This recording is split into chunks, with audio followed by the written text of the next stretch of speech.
Breath of Bones, A Tale of the Golem, is the story of a young boy being caught up in the tragedy of war.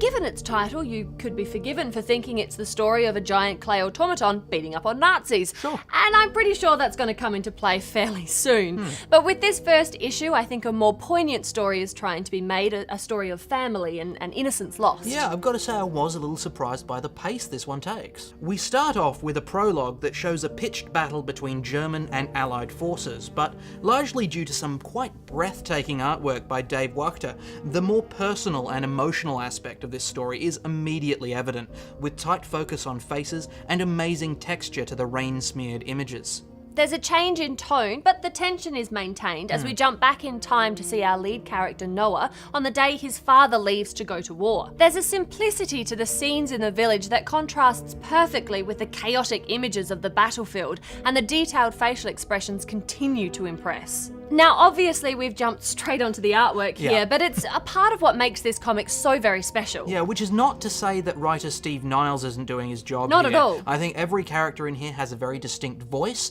and there isn't a single line of wasted dialogue. When an Allied plane crashes near the village, Noah's immediate impulse to help the pilot rings true, as does the reluctance of his grandfather, fearing the attention it will bring to their home. I expected to be disappointed by the fact that the golem doesn't actually show up in this first issue, but I found that the slower pace really helped to build that tension and really bring home the realities of a community really anxiously waiting for loved ones to come home. Yeah, and anxiously awaiting conflict. I mean, not knowing when the war will visit their front door. Yeah. I think this was a really well-judged first issue of a 3-part series, and I can't stress enough how much I enjoyed Wachter's artwork. Just excellent stuff. I'm eagerly awaiting the next one. Yeah. This is a buy from me.